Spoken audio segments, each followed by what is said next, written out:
Dhe ja ku jemi tek tavolina e magjikëve të vegjël, aty ku fëmijë me talente të ndryshme ftojmë nga vende të ndryshme të Kosovës, që vinë me na bë krenar me talentet që kanë, me talentet që ata punojnë, me ëndrat që ata ndjekin, edhe pse jo me fëmijë të cilët na japin ndjesinë e sigurisë në të ardhmen e vendit tonë. Troja Mandjuka është sot e ftuara ime në rubrikën e magjikëve të vegjël. Mirë se erdhe Troja. Faleminderit, përshëndetje. Përshëndetje Shpirt, faleminderit ty që ke ardhur në emisionin Familja Jonë edhe në rubrikën e magjikëve të vegjël.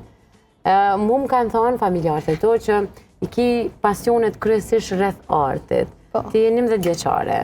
Po. Je në cilën klasë? Në klasën e 6. Klasën e 6, para se me dalë të arti, po du me ndalë të pjesa e shkollës. Po. Prej klasës parë deri në 6, cila ka qenë ajo lënda kryesore që ke ndjek me shumë dashni? Pra gjithmonë ka pëlqy arti, po edhe historia. A dhe historia, dhe me thonë. A mundesh me ma bo këtë diferencën se arti dhe historia nuk është që s'kanë të përbashkëta, kanë shumë të përbashkëta. Po, pra mua më pëlqen historia sepse më duket se më konë histori të ndryshme edhe që kanë ndodhur për një më duket shumë interesant. Edhe i kam pikturu edhe do piktura që kanë me bërë me historinë. Po.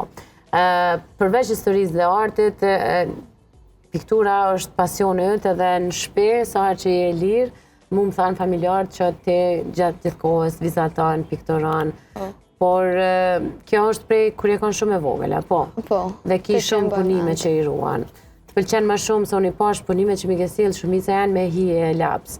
Më shumë të pëlqen me vizatu apo më shumë të pëlqen me pikturu me ngjyrosë? Mua pëlqen më shumë vizatime. Vizatime.